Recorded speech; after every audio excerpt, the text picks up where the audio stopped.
is an item that I will move, that we adopt the resolution to exclude the public as set out on page 11 of the agenda, and that Bob Lynham, the CEO of CCHL, be allowed to remain in the public excluded section of the meeting to provide specialist advice to the meeting.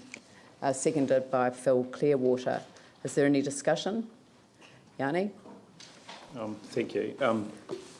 I will not be voting for this to go into public excluded. I think this council has been really good at being open and transparent around its financial engagement, and I feel really sad that at the end of that process we are being asked to go into public excluded. I have asked that the community sensitive bits of information contained within the report were put into a separate report that could be considered in public excluded, and its substance, actually many of the things that have been openly discussed put in the public section. But I feel really sad today that we're going to go into a major decision about our financial strategy going forward without the ability for the public to hear our debate. In fact, when this whole financial mess kind of got started, back when the blueprint was announced and the cost share and the city plan, one of the things that was raised by the Minister of Earthquake Recovery was that we were told it was a pretty big wish list and it was now up for the people of Christchurch to decide what the priorities were. And I agree with that. The people should have a right to know what our priorities are and how we deal with the financial situation we're in. So I won't support this going into public excluded today. This is, for me, about being accountable to our citizens.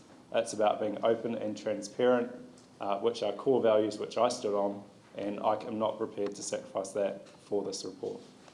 Ali? Thank you. I'd just like to respond to that and say it's been made perfectly clear to us why we are having to go into public excluded. I've received a number of emails from people who have expressed their disappointment, expressed the same sort of things that Councillor Johansson has just expressed. And when I've explained to them why we have to go into public excluded, because of the conversations that we need to have around our financial strategy, I have had responses back from those people saying, "Thank you for explaining it, we totally understand." So I think we need to just get on with it. This isn't being done behind closed doors because we want to be secretive. This is being done because of commercial sensitivity and for no other reason. Yep. I'd like to comment on this as well. When we go into public excluded, it is to consider the parameters of our proposed financial strategy, and we must have this debate in private. And the reason that we have to have it in private is, first of all, the considerable commercial sensitivity around the matters that we need to be able to discuss. CCHL holds our assets, and comments we make could create commercial risk that they simply cannot control.